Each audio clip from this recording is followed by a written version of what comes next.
जब भारत देश आजाद हुआ उस समय हमारा अपना कोई कानून नहीं था।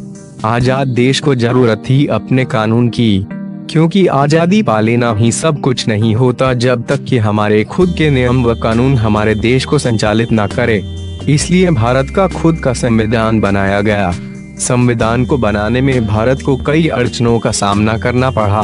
भारत का संविधान देश के आजाद होने से कई साल पहले से ही संविधान बनने की प्रक्रिया शुरू हो चुकी थी। 1857 की क्रांति के बाकी सिपाहियों ने भारत का संविधान को बनाने की पूरी कोशिश की, लेकिन जब तक भारत का संविधान बनता उससे पहले उनका विद्रोह समाप्त हो गया, जिसके कारण संविधान बनने की प्रक्रिया पूरी नहीं हो पाई। अंग्रेजों ने 1935 में गवर्नमेंट ऑफ इंडिया एक्ट बनाया। भारतवासियों की उम्मीदों पर खरा नहीं उतर पाया, बल्कि देशवासियों की सोच से काफी हटकर था, और यही कारण था कि मुस्लिम लीग और कांग्रेस के बीच काफी दूरियां पैदा होने लगी। डॉक्टर तेज बहादुर सप्रू ने दूसरे विश्व युद्ध के दौरान 1945 में सभी पार्टियों की सहमति से संविधान का एक प्रारूप तैयार किया था, लेकिन भारत छोड़ो आंदोलन और आजाद हिंद फौज के कारण भारत पर राज करने का सपना अंग्रेजों का पूरी तरह चकनाचूर हो चुका था। और इसी दिनों विंस्टन चर्चिल, जो कि प्रधानमंत्री थे, चुनाव में उनकी हार हो गई और नए प्रधानमंत्री बने क्लेमेंट अटेली।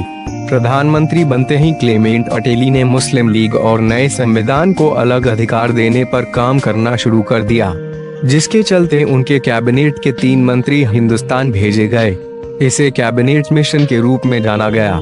शिमला में बैठक की शुरुआत हुई और कांग्रेस की तरफ से उनके अध्यक्ष मौलाना आजाद, सरदार वल्लभ भाई पटेल, पंडित जवाहरलाल नेहरू, खान अब्दुल गफर खां थे, तो वहीं मुस्लिम लीग से लियाकत अली खान जिन्ना, नवाब इस्माइल खां और सरदार निश्तर तथा रजवाड़ों की तरफ से नवाब मोहम्मद हमीदुल्लाह बैठक में शामिल हुए थे। लेकिन इस बैठक का निष्कर्ष नहीं निकल पाया, अतः कैबिनेट मिशन असफल रहा।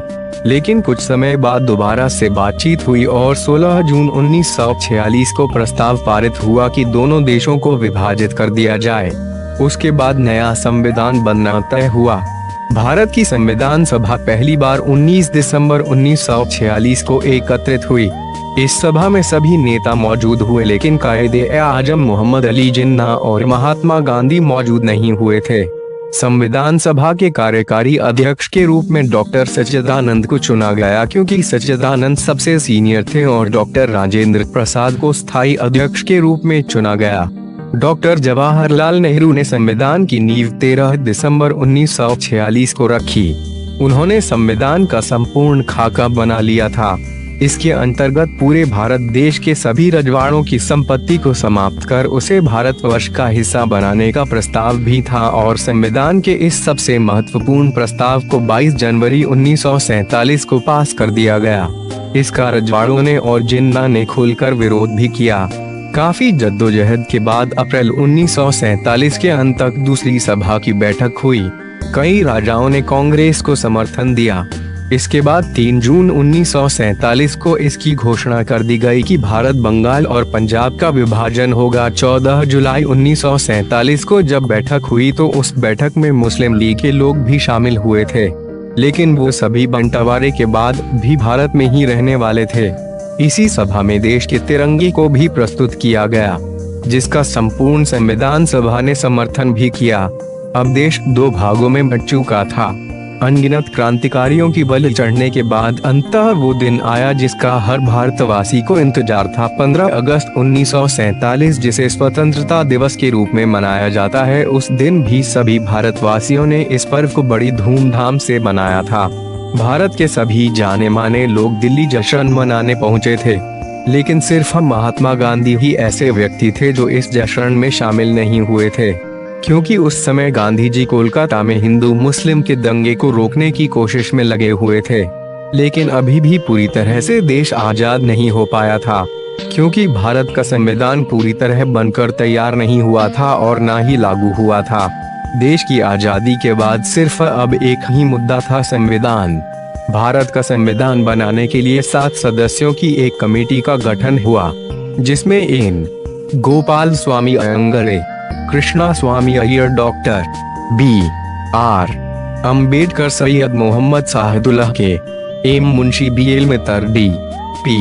खैतान थे और डॉक्टर B.R. अम्बेडकर इस कमेटी के अध्यक्ष थे। इन सब ने मिलकर भारत का संविधान बनाने की प्रक्रिया शुरू की। कई मुद्दों पर सबकी राय एक जैसी हुआ करती थी, लेकिन जब कोई मुद्दों पर समान विचार नहीं होता तो मतदान कराया जाता। जिसके पक्ष में ज्यादा मत होता उस पक्ष को माना जाता था। 21 अप्रैल 1947 को जब इसे पेश किया गया तो और सारे लोगों को ये प्रस्ताव पसंद नहीं आया, जिसके बाद और भी कई कानून बने, जिसमें सिखों को कई हथियार रखने की छूट दी गई। इस मामले पर भी काफी विवाद हुआ। इसके बाद नशे से जुड़े कानून को इसमें जोड़ने की अपील हुई। इस पर भी कुछ लोग इसके पक्ष में थे तो कुछ इसके खिलाफ में। अनेकों कानून बन जाने के बाद अब देश की भाषा पर बात आई। भारत देश की भाषा कौन सी होनी चाहिए? पंडित जवाहरलाल नेहरू की इच्छा थी कि राष्ट्रभाषा हिंदुस्तानी ही बने। महात्मा गांधी की भी यही इच्छा थी कि हिंदुस्तान की भाषा पूरे देश की राज्य भाषाओं के शब्दों को मिलाकर बनाया जाए। कांग्रेस कमेटी की एक बैठक हुई जिसमें प्रस्ताव रखा गया कि देश की राष्ट्रभाषा हिंदुस्तानी होनी चाहिए, जिसमें कई लोगों का कहना था कि हिंदी भारत की राष्ट्रभाषा होगी। इन मतभेदों के बीच मतदान हुआ, जिसमें कुल 32 मत हिंदुस्तानी भाषा को दिए गए, जबकि 63 मत हिंदी को दिए गए। इस तरह हिंदी को राष्ट्रभाषा के रूप में मान लिया गया, लेकिन अब भी उसे संसद में मंजूरी मिलनी बाकी थी। बहस सिर्फ भाषा को लेकर ही नहीं बल्कि संख्याओं के चिन्ह को लेकर भी जारी थी। काफी देर बहस चलने के बाद कांग्रेस की एक बैठक हुई, जिसमें नरम दल और गरम दल के नेतागण हिंदी भाषा को राष्ट्रभाषा के रूप में अपनाने को तैयार हुए और संख्याओं के कानून को भी पारित किया गया। कड़े संघर्षों के बाद 2 साल 11 महीने 18 दिन बाद डॉक्टर भीमराव अंबेडकर और उनकी कमेटी ने इस काम को अंजाम तक पहुंचा दिया। अब वो वक्त था जब भारत के पास अपना भारत का संविधान था। अब सही मायने में देश आजाद था। 24 जनवरी 1950 को भारत के संविधान पर सभी सदस्यों के हस्ताक्षर किए गए।